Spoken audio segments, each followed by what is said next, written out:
Hola, ¿cómo estás? En la reciente presentación que hice de mi segundo libro, Personas compran personas, pudimos compartir una serie de experiencias que hemos tenido en prácticamente todos los países de la región latinoamericana, donde hemos visto distintas formas de vender, distintas formas de ejercer el liderazgo, distintas formas de manejar las relaciones entre los colaboradores, y eso a nosotros como empresa Consultores NeuroSales nos generó 9 aprendizajes que consideramos claves y que quiero compartir contigo con la intención de ver si alguno de esos te hace sentido, si alguno de estos aprendizajes sientes que puede mejorar tu desempeño en tu rol y en tu organización. Lo primero que hemos aprendido y estamos aplicando en todo proceso de formación tiene que ver con el modelo 70-20-10. Entender que todo el proceso formativo formal, presentaciones, cursos, academias, roleplay, todo eso conforma tan solo el 10% de lograr el objetivo que te has trazado para generar una nueva conducta en tu gente.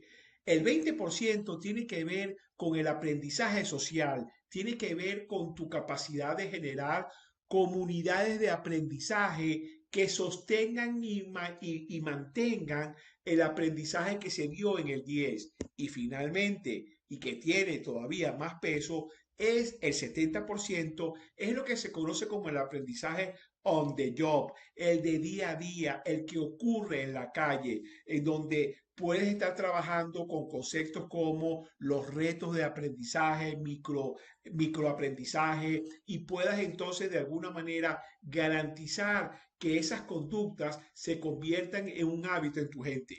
Aplican en tu organización este modelo 70-20-10, te recomiendo que lo googlees, que lo investigues, pero si quieres que tengamos una conversación y poderte dar más detalles, será un placer.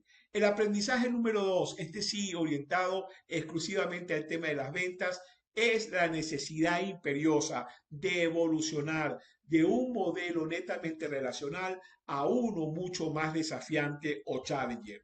La idea de este estudio y de este libro muestra que de los 5 perfiles de vendedor que se identificaron en el mundo B2B, sucede que el desafiante o el asertivo es el que tiene mejor desempeño y el que peor le va el resultado es el que es netamente relacional. Esto realmente ha causado en muchas fuerzas de venta un reencuadre de la actividad. No quiere decir que ahora las relaciones no son importantes, son fundamentales, pero la pregunta es, ¿qué tipo de relación tú quieres? ¿Solamente la de amistad o una en donde hagas pensar de forma diferente a tus clientes? Te recomendamos este libro de Challenger Sales de una manera muy, pero muy particular.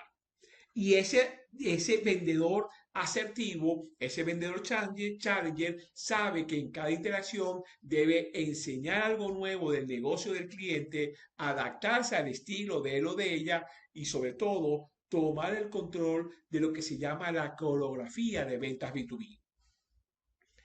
Estamos en una época en donde para poder sobrevivir tenemos que aprender a la misma velocidad que ocurren los cambios. Pero si queremos progresar, tenemos que hacerlo mucho más rápido. Por eso el aprendizaje número 3 es algo que hemos venido trabajando, pero que ahora le estamos dando otra dimensión, es a este concepto de aprendizaje acelerado. Cómo aprender, cómo reaprender a aprender, cómo entender que estamos en una época espectacular para mí, que mientras vamos corriendo el maratón, tenemos que atarnos al mismo tiempo el zapato. Esta parte de darle a tu gente, de que tú desarrolles competencias para aprender más efectiva y más eficientemente, es crucial. El siguiente hábito tiene que ver con algo que suena como muy lógico, pero hemos visto que no es lo común. Todos sabemos qué hay que hacer para vender más. Todos sabemos qué hay que hacer para servir mejor a nuestros clientes. Todos sabemos a esta altura del partido cuáles son, oye, las formas en que yo debo ejercer mi liderazgo. Pero eso no ocurre normalmente o no se aplica porque no hay los hábitos necesarios. Por eso, un aprendizaje basado en este valiosísimo libro, Hábitos Atómicos, te invita y te invitamos a que le des a tu gente o incluso a ti misma, a ti mismo, las herramientas para crear un hábito. Es muy fácil decir, tienes que crear el hábito de la prospección. Perfecto. ¿Cómo genero un hábito? ¿Cuál es ese framework que este autor nos suministra para poder entonces implementar este nuevo hábito? Te recomiendo muchísimo el pensar cómo ayudar a tu gente a generar nuevos hábitos. El social selling, independientemente si estás en el mundo B2B o B2C, es indispensable. Específicamente en el mundo B2B es fundamental la omnicanalidad, donde yo comienzo un contacto quizás por LinkedIn, luego por un WhatsApp, luego agarro y le envío un correo, hago una llamada, busco una visita, o incluso segmento en Ser Navigator, me llevo esa base de datos a Meta y hago publicidad para que le llegue solamente a esas personas. Esto es algo que definitivamente puede marcar la diferencia en tus procesos de prospección, pero también en todos los procesos de planificación y gerencia de tus cuentas claves. Este es un ejemplo reciente que le sucedió a Amaru. Hace una publicación sobre este concepto del burnout y obtiene, para el momento de esta presentación, tenía casi 2 millones. Hoy tiene cerca de 3 millones y medio de impresiones. Que todas las publicaciones tienen estos resultados, definitivamente no, pero existe. Te invito a que visites a Maru Pacheco y veas cómo efectivamente está generando nuevos leads a través de este concepto, donde no solamente tenemos una gran cantidad de impresiones, tenemos una cantidad de gente que le ha dado comentarios y que lo ha compartido. Esto, como te digo, los números prácticamente todos son el doble. Algo que también nos dicen y que se constituye como el objetivo, el aprendizaje número 6, es el optimismo. Martin Seligman, junto con la Universidad de Pensilvania, pudo demostrar que hay una correlación directa en un caso muy emblemático con una importantísima empresa de seguros a nivel mundial entre el optimismo de la persona y su capacidad de lograr cierres de ventas. Lo interesante es que primero el optimismo se puede medir. Si tú quieres que el enlace para que tú y tu gente midan los distintos niveles de optimismo en 4 áreas particulares, escríbeme y con mucho gusto te lo comparto. Pero lo interesante de esto, que el optimismo puede desarrollarse. Puedes darle herramientas a tu gente o tú hacerte de las herramientas necesarias para poder entonces generar este aspecto tan importante en las ventas, en el liderazgo, en la prestación de servicios.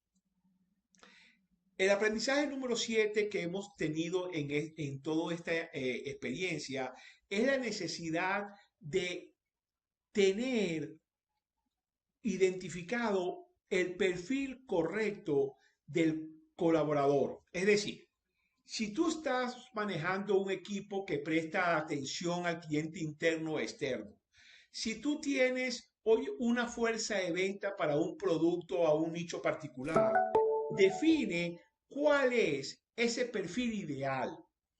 Luego te recomendamos el que puedas medir qué tanto se parecen las personas que tú tienes a ese perfil ideal.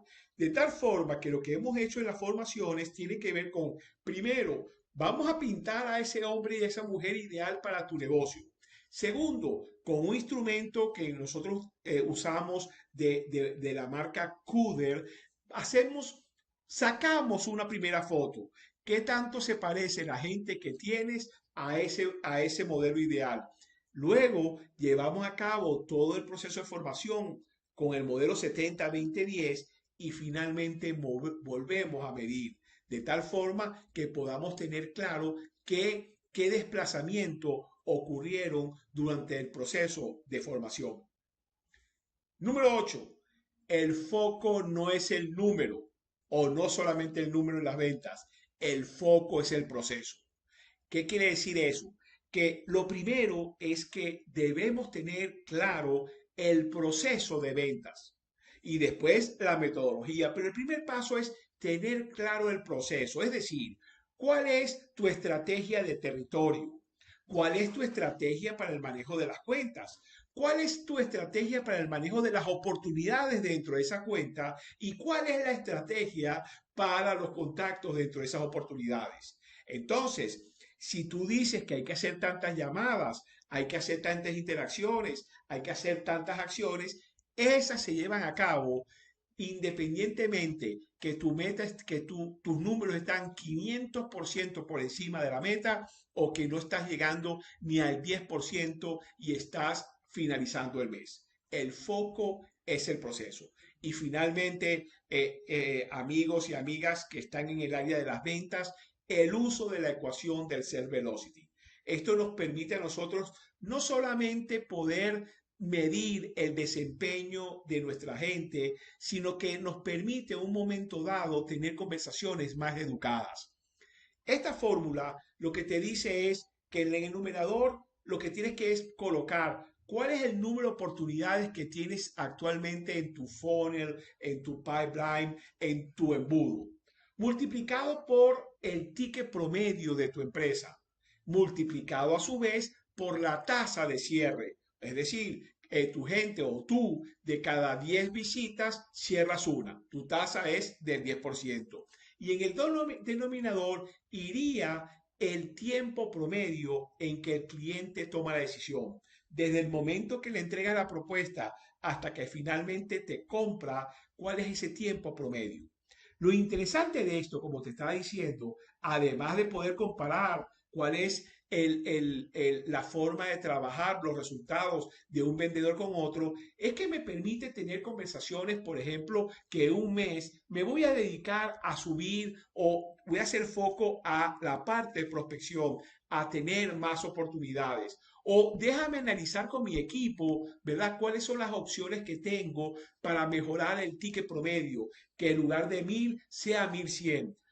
¿Cómo mejoro entonces la tasa de cierre? Es decir, en lugar de 10,1, de 10,2, y cómo puedo entonces reducir el tiempo promedio. Es decir, si en promedio mi cliente toma 30 días para decidir, oye, ¿cómo puedo hacer para bajarla en 28?